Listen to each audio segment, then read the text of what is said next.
So role of non veg in infertility అంటే ఇప్పుడు మనము యానిమల్ ప్రోటీన్ అంటే నాన్ వెజ్ ఐటమ్స్ తీసుకోవడం వల్ల ఏంటి బెనిఫిట్? హలో ఎవ్రీవన్, నేను doctor Sahithya Veeravalli, consultant gynaecologist, ARC hospitals Nellore branch.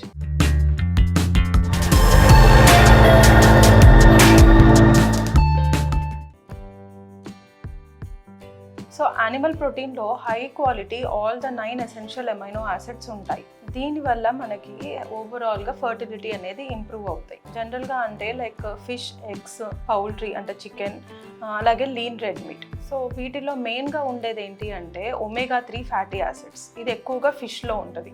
దీనివల్ల రిప్రొడక్టివ్ ఆర్గన్స్కి బ్లడ్ సప్లై అంటే రక్త సరఫరా పెరిగి మనకి ఎర్లీ స్టేజెస్లో బేబీని అతికించుకునే కెపాసిటీ కానీ లేకపోతే ఎర్లీ ప్రెగ్నెన్సీని మెయింటైన్ చేసే టెండెన్సీ ఎక్కువగా ఉంటుంది. అలాగే స్పర్మ్ క్వాలిటీ, ఎగ్ క్వాలిటీ పెరిగే ఛాన్స్ ఉంటుంది అండ్ ఇన్ఫ్లమేషన్ అనేది తగ్గిపోతుంది. హార్మోన్స్ని బ్యాలెన్స్ చేసి పీసీఓడి ఉన్న వాళ్ళకి కూడా ఫర్టిలిటీ అనేది ఇంప్రూవ్ అవుతుంది. సెకండ్ ఇస్ జింక్ ఎక్కువగా పౌల్ట్రీ అలాగే రెడ్ మీట్లో ఉండే ఛాన్స్ ఉంటుంది. సో జింక్ వల్ల మనకి ఈస్ట్రోజన్ పెరిగి ఫాలికల్ అండ్ ఎగ్ డెవలప్మెంట్ అలాగే ఎగ్ విడుదల అయ్యే ఛాన్స్ బాగా ఉంటుంది and sperm production and sperm motility కూడా ఇంప్రూవ్ అవుతుంది. సో జింక్ డెఫిషియన్సీ ఉన్న వాళ్ళలో మనం ఎక్కువగా ఇర్రెగ్యులర్ పీరియడ్స్ అలాగే స్పర్మ్ కౌంట్ అండ్ మొటిలిటీ తగ్గిపోవడం చూస్తున్నాం. Third, iron. సో ఈ యానిమల్ సోర్సెస్ ఆఫ్ ఐరన్ అనేది అబ్జార్ప్షన్ ప్లాంట్ సోర్స్తో పోల్చుకుంటే చాలా ఎక్కువగా ఉంటుంది. ఐరన్ ఎక్కువగా రెడ్ మీట్, లివర్ అలాగే పౌల్ట్రీలో ఎక్కువగా ఉంటుంది.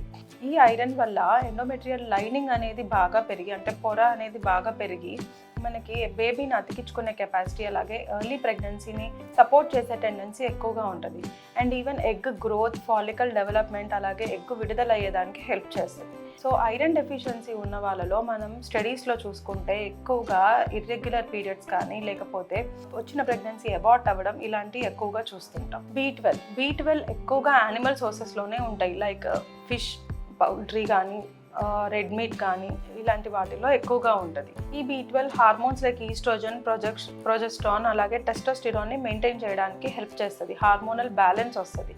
అలాగే డిఎన్ఏకి చాలా ఇంపార్టెంట్ B12. సో పుట్టబోయే పిల్లల్లో కూడా న్యూరల్ ట్యూబ్ డిఫెక్ట్స్ అనేవి రాకుండా ఉంటాయి. ఎల్-కార్నిటిన్ ఎక్కువగా రెడ్ మీట్లో ఉంటుంది. సో ఈ ఎల్-కార్నిటిన్ అనేది మనకి స్పర్మ్కి ఎనర్జీ లాగా, సో స్పర్మ్ మొటిలిటీకి చాలా హెల్ప్ అవుతుంది. అలాగే డిఎన్ఏ డ్యామేజ్ అవ్వకుండా హెల్ప్ చేస్తుంది అండ్ ఇన్ఫ్యాక్ట్ పీసీఓడిని కూడా తగ్గిస్తుంది. సెలీనియం అండ్ కోఎన్జైమ్ Q10 ఇవి ఎక్కువగా సీ ఫుడ్స్లోను, చికెన్లో ఉంటుంది. ఇది మెయిన్గా మన ఎగ్ యొక్క మైటోకాండ్రియాకి అలాగే స్పర్మ్ కౌంట్ అండ్ మొటిలిటీకి హెల్ప్ చేస్తాయి అండ్ ఈవెన్ డిఎన్ఏ డ్యామేజ్ జరగకుండా చూసుకుంటుంది. సెలీనియం ముఖ్యంగా థైరాయిడ్ మెటబాలిజంని ప్రొటెక్ట్ చేస్తుంది. సో ఇవన్నీ చూసుకుంటే నాన్ వెజ్ ఇస్ డెఫినెట్గా యూస్ఫుల్ ఫర్టిలిటీకి. బట్ ఏంటంటే దానికి ఉన్న ఎక్కువ క్యాలరీస్ అలాగే ఎక్కువ ప్రోటీన్ ఉండడం వల్ల డైజెషన్ ఇష్యూస్ రాకుండా అండ్ క్యాలరీస్ ఎక్కువ అవ్వకుండా మోడరేషన్లో చూసుకోవాలి మనం.